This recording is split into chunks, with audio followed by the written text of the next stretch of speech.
আমার পেছনে যেটা দেখতে পাচ্ছেন এটা পৃথিবীর বৃহত্তম এবং কঠিন কারাগার, যার ধারণ ক্ষমতা 40,000। কল্পনাও করতে পারবেন না এখানের বন্দী মানুষরা কতটা বিপজ্জনক। আপনি কতজন মানুষের জীবন নিয়েছেন? কতজন? 5 জন নাকি 10 জন? 50 জনেরও বেশি। MS-13 এবং অন্যান্য গ্যাং, এরা হচ্ছে জানোয়ার, এগুলো মানুষ নয়। সোশিওপ্যাথ, এই ধরনের মানুষ আমাদের এখানে আছে। আমরা সবচেয়ে খারাপ মানুষের মুখোমুখি হব। সিকটের স্বাগতম। এল সালভাদরে নির্মিত পৃথিবীর বৃহত্তম কারাগার, যা নির্মিত হয়েছে পৃথিবীর সবচেয়ে গুরুতর অপরাধীদের বন্দী করতে। যারা এখানে প্রবেশ করে তারা জীবদ্দশায় আর বের হতে পারে না।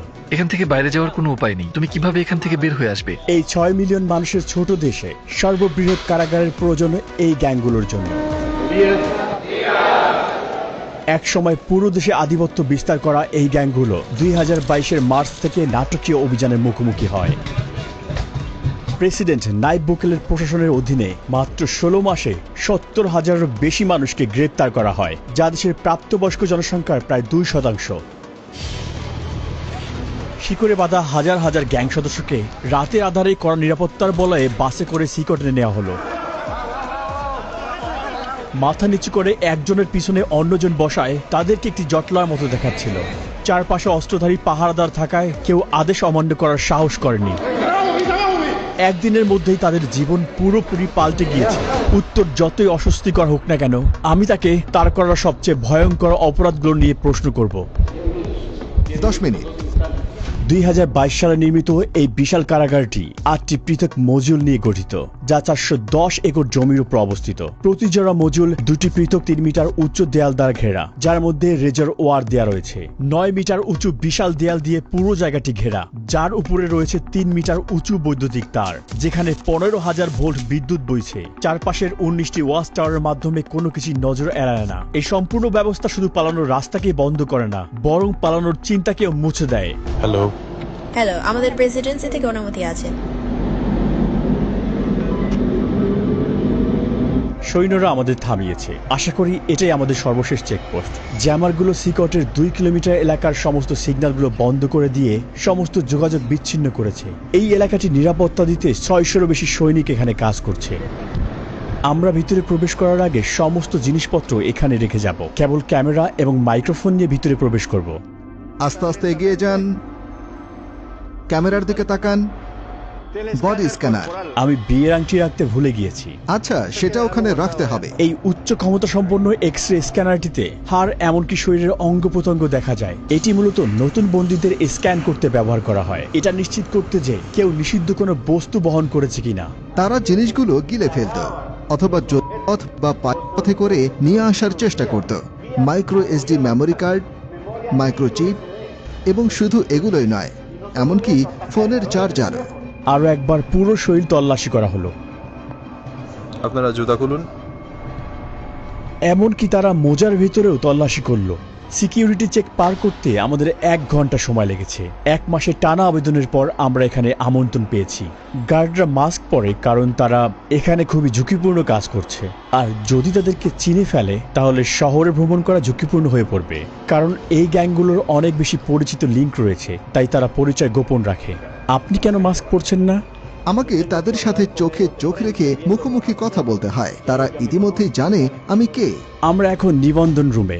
এটা শুধু বন্দীদের জন্যই। যখন অপরাধী রাস্তায় ধরা পড়ে তাদের আইডি থাকে না এবং তারা নাম বলে না। এ কারণে তাদের ফিঙ্গারপ্রিন্ট এবং ছবি তুলে সিস্টেমে নিবন্ধন করা হয়। একবার সিকটের স্থায়ী সদস্য হলে বন্দীদের বাকি জীবনের জন্য প্রিয়জনদের সাথে সকল যোগাযোগ বিচ্ছিন্ন হয়ে যায়, কারণ পরিবার পরিদর্শন একেবারে নিষিদ্ধ। এটাও জানা গুরুত্বপূর্ণ যে বড় অভিযান পরিচালনার সময় কিছু নির্দোষ মানুষকেও ভুল করে এখানে বন্দী করা হয়েছে। এখানে নো কন্টাক্ট নীতির কারণে তাদের পরিবার জানেও না তারা কোথায় আছে বা আদৌ বেঁচে আছে কিনা। কারো কারোর জন্য এই ডকুমেন্টারি হতে পারে তাদের হারিয়ে যাওয়া প্রিয়জনকে দেখার প্রথম সুযোগ। বন্দীরা যেখানে প্রবেশ করে সেই মডিউলগুলো প্রবেশের আগে আমরা এখানে অস্ত্রাগারটি পরিদর্শন করি। যে কোনো বিদ্রোহের জন্য এটি খুবই গুরুত্বপূর্ণ, কারণ তারা পৃথিবীর সবচেয়ে বিপজ্জনক মানুষ। আমরা T65 রাইফেলের মতো অস্ত্র ব্যবহার করি, যা M16 রাইফেলের মতো। আমাদের কাছে আরো একটি অস্ত্র আছে, যা হলো 12 গেজ শটগান। একটি সিগ শাওয়ার রাইফেল সংকীর্ণ স্থানে আমাদের চলাফেরা সহজ করে। যখন অপরাধীদের বন্দি করে বাসে নিয়ে যাওয়া হয়, তাদের চলাচল সীমিত করতে এবং আক্রমণের ঝুঁকি কমাতে হাত করা এবং শিকল পরানো হয়। কখনো এখানে কি বিদ্রোহ হয়েছে? এখন পর্যন্ত কোনো পালানোর চেষ্টা হয়নি। এখানে আমরা অপরাধী সংগঠনগুলোর সবচেয়ে খারাপ মানুষদের পেয়েছি। বিদ্রোহ সুরক্ষা গিয়ারের মধ্যে রয়েছে head protection, face shield, neck protection, anti trauma vest, leg protector, shin guard এবং সর্বোপরি একটি ঢাল। সাধারণত কারাগারে বন্দীরা যে কোনো ধরনের হাতে তৈরি অস্ত্র তৈরি করে, যেমন সুচ, ছুরি। তারা সম্পূর্ণ সুরক্ষিত। দেখতে পাচ্ছেন কিভাবে তার পা সুরক্ষিত আছে। যেহেতু কারাগারটি অনেক বড়, তাই আমাদের বাসে চড়তে হচ্ছে। আমরা এখন মজুল এলাকায় প্রবেশ করছি। দেশকে নিরাপদে রাখতে 1000 কর্মী সিকটের ভিতরে কাজ করছে। এটা যদিও অসম্ভব, কিন্তু চলুন কল্পনা করি যে কোনো বন্দী এখান থেকে বেরিয়ে এলো। এই সমস্ত পাথরগুলো ইচ্ছে করেই এখানে রাখা হয়েছে, কারণ তারা যখন এটার উপর দিয়ে হাঁটবে, এটা অ্যালার্ম সিস্টেমের মতো কাজ করবে, যা শব্দ তৈরি করবে এবং চুপচাপ হাঁটতে পারবে না। তারা কি পালানোর চেষ্টা করেছে? না। তারা কি চেষ্টা করতে পারে? কঠিন, কারণ তাদের একটির পর একটি নিরাপত্তা বলয়ের মধ্য দিয়ে যেতে হবে। বাইরের হস্তক্ষেপ রোধ করতে সিকট তার নিজস্ব অবকাঠামো নিয়ে একটি বিচ্ছিন্ন এলাকায় নির্মিত হয়েছে, যার মধ্যে রয়েছে বৈদ্যুতিক এবং পয় নিষ্কাশন ব্যবস্থা। দুর্ঘটনাবশত বিদ্যুৎ এবং পানি সরবরাহ বন্ধ হলে সিস্টার্ন এবং পাওয়ার প্ল্যান্টগুলো 1 সপ্তাহ পর্যন্ত কার্যক্রম চালু রাখতে সক্ষম। আমি খুবই উচ্ছ্বাসিত। আপনারা দেখবেন আমি মুখোমুখি হব বিশ্বের সবচেয়ে বিপজ্জনক অপরাধীর সাথে। এটা খুবই ঝুঁকিপূর্ণ। আমরা একটি মজুলে এখন প্রবেশ করব। আপনারা পাশাপাশি তৃতীয় এবং চতুর্থ মজুল দুটি দেখতে পাচ্ছেন। অপরাধীরা এখানে প্রবেশ করলে এই দরজা দিয়ে আর কখনোই বের হতে পারে না।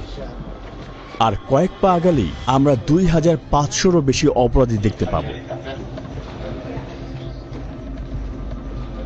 এ যেন এক নিয়ন্ত্রিত বিশৃঙ্খলার মধ্যে পা রাখা।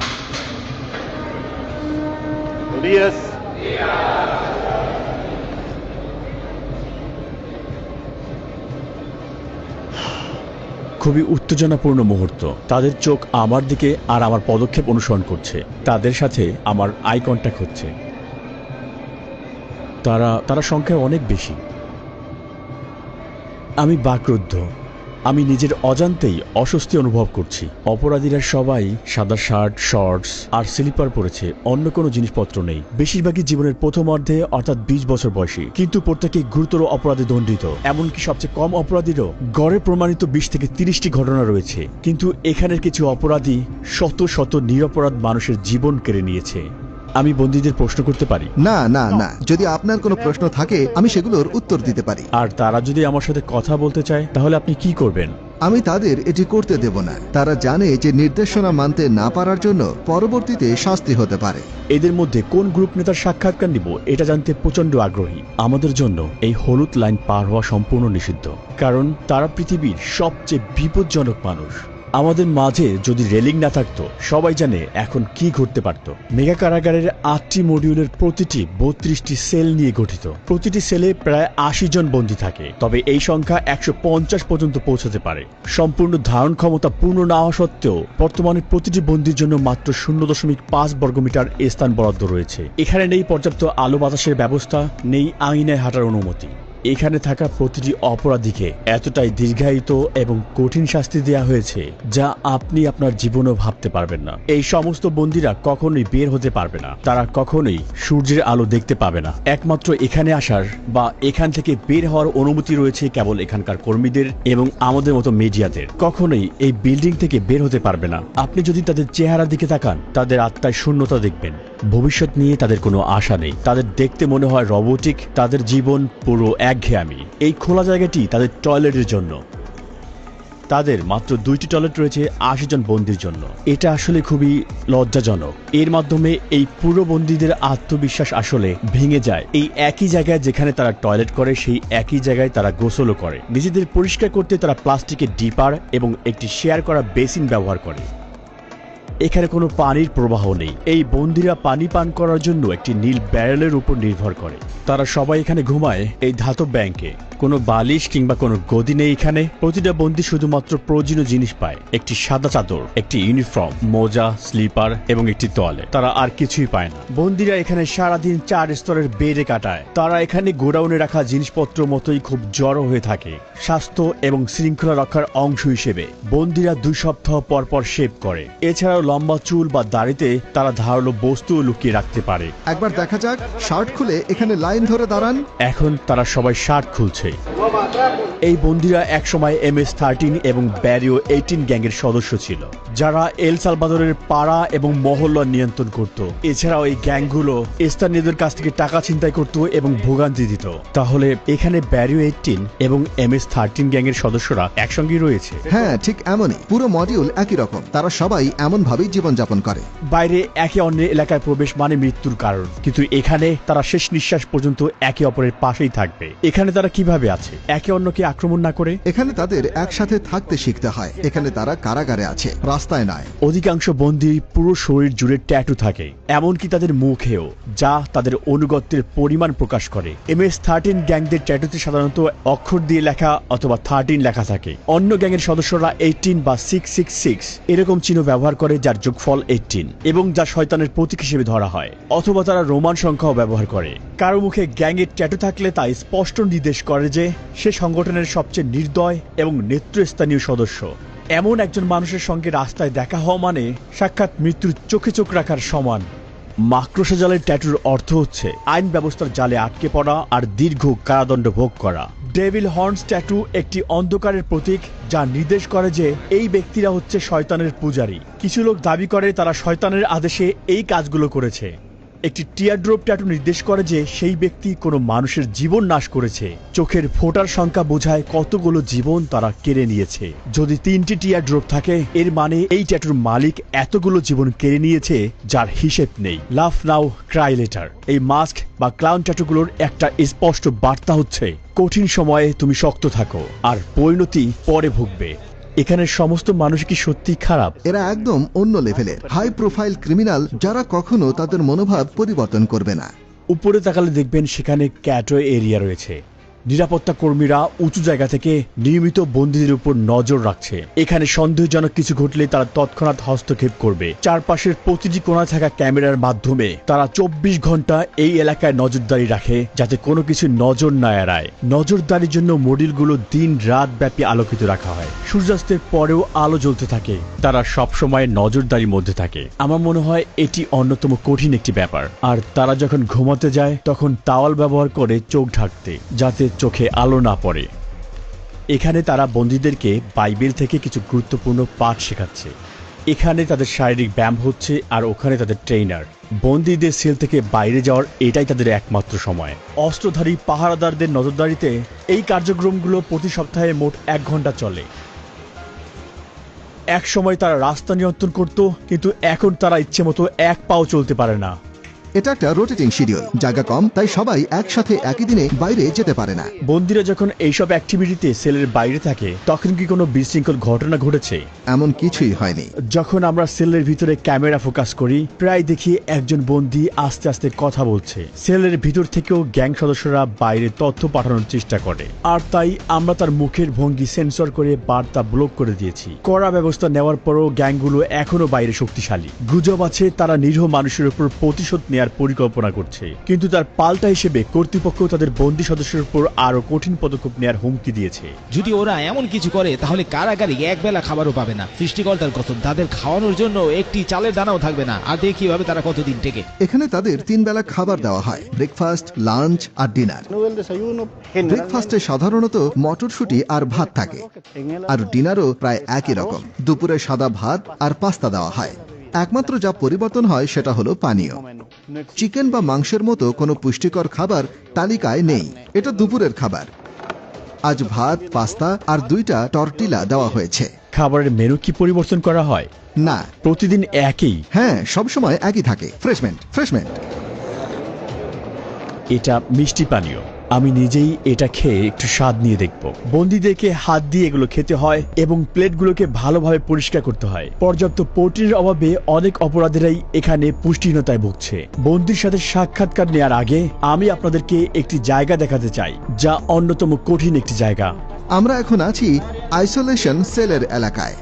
যখন বন্দীরা আইন ভাঙে তাদেরকে এই আইসোলেশন সেলে পাঠানো হয়। আইন অনুযায়ী আমি তাদের 15 দিনের জন্য সেলে বন্ধ রাখতে পারি। সেলের দরজা সিল করা থাকে। এই গ্রিডের মাধ্যমে আমি তাদের দেখতে পারি এবং জানতেও পারি ভেতরে কে আছে।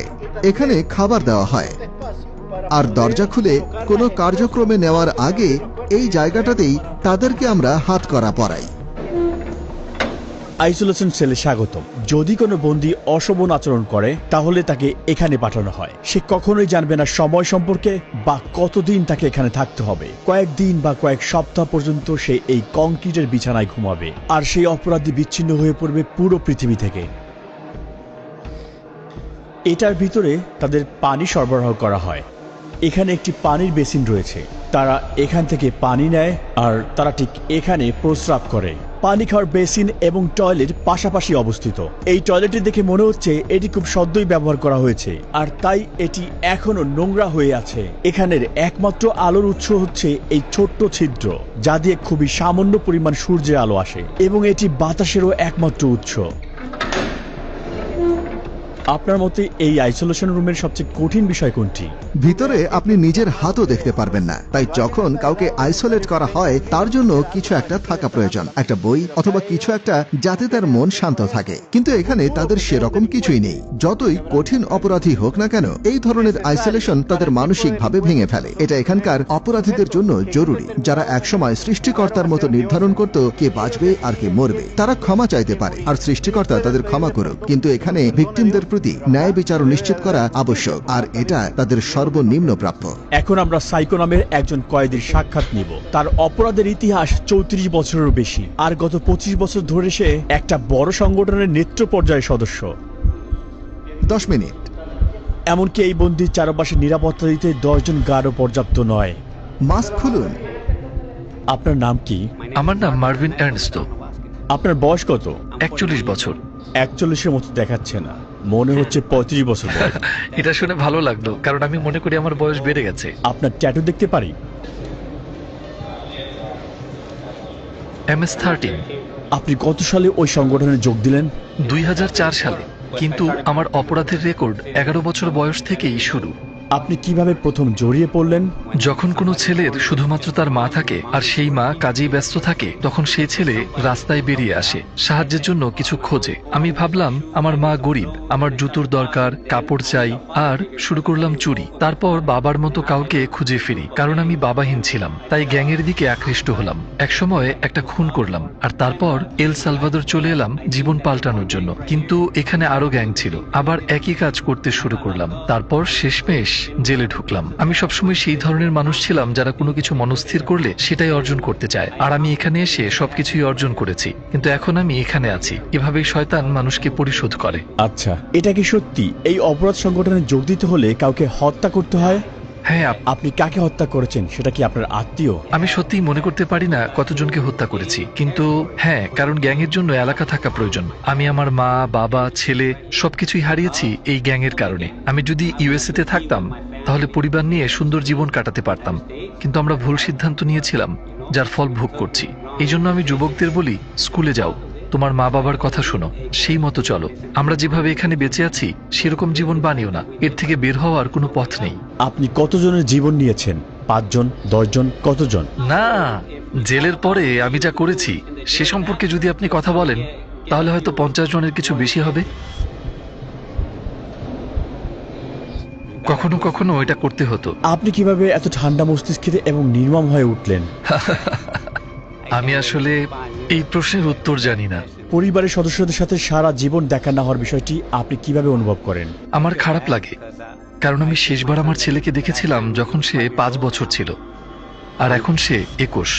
আমি তাকে দেখতে চাই, আমি তাকে বলতে চাই, এই তোমার বাবা যা করেছে সেটা তুমি করো না। একটা ভালো জীবন খোঁজো। আপনার কারণে যারা ভিকটিম হয়েছে তারা কখনো প্রিয়জনকে দেখতে পারবে না, আর আপনিও কখনো আপনার পরিবারকে দেখতে পারবেন না। কাউকে মিস করার অনুভূতি আপনি কিভাবে মানিয়ে চলেন? আমি খারাপ অনুভব করি কখনো কখনো, যেমন আপনাকে বললাম আমি বিছানায় শুয়ে অনেক কিছু চিন্তা করি, কখনো কখনো কাঁদতে থাকি আর বলি আপনার জীবিত থাকার প্রেরণার উৎস কি? একদিন আমার জীবন পাল্টানো এবং ঈশ্বরকে খুঁজে বের করা। আমি ঈশ্বরকে বলেছিলাম আমাকে মাফ করো, আমাকে মাফ করো আমি যা করেছি তার জন্য। আচ্ছা, অবশেষে আমরা সূর্যে আলো দেখলাম। সেকট এমন একটি জায়গা যেখানে আপনি আসতে চাইবেন না, এমনকি দর্শক হিসেবেও। কিন্তু যারা সালভাদোরিয়ানদের ভিকটিম বানিয়েছে, এটাই তাদের চিরকালের বাসস্থান। এরা নিরাপরাধ মানুষদের জীবন কেড়ে নিয়েছে, তাই তারা এখন প্রতিদান দিচ্ছে। সালভাদোর সরকারের স্পষ্ট বার্তা, এখানে অপরাধ সহ্য করা হবে না এবং এর শাস্তি হবে কঠিন। চরম বিশৃঙ্খলার কারণে একসময় সালভাদোর সবচেয়ে বেশি মৃত্যু হারের দেশ ছিল, আর ওই সময়ের প্রতি 1 লক্ষ মানুষের মধ্যে 104 জন প্রতি বছর তাদের জীবন হারাতেন। পূর্ববর্তী প্রশাসন এই গ্যাংগুলোর সাথে শান্তি চুক্তি করতে রাজি হয়েছিল, কিন্তু তা শৃঙ্খলা আনতে পারেনি। যদিও বর্তমান সরকারের পদ্ধতিগুলো বিতর্কিত, তবুও 2023 সালের মধ্যে এই সংখ্যা নাটকীয়ভাবে কমে দাঁড়িয়েছে প্রতি 1,02.4-এ, যা এল সালভাদরকে প্রথমবারের মতো সবচেয়ে সুরক্ষিত দেশগুলোতে জায়গা করে দিয়েছে। শান্তি ফিরে এসেছে এবং এই ফলাফল অস্বীকার করার কোনো সুযোগ নেই। কিন্তু যাদের অন্যায়ভাবে কারাগারে বন্দী করা হয়েছিল তাদের কি হবে? বিশৃঙ্খলা নিয়ন্ত্রণ করতে এটাই কি সঠিক ন্যায় বিচার? আর এটা কি স্থায়ী সমাধান নাকি অস্থায়ী সমাধান? এখন পর্যন্ত এই উত্তর স্পষ্ট নয় এবং সমস্ত পৃথিবী তাকিয়ে আছে। ডকুমেন্টারি দেখার জন্য ধন্যবাদ। সাবস্ক্রাইব করতে ভুলবেন না। দেখা হবে নতুন ভিডিওতে। সাথেই ছিলাম রুহি চ্যানেল।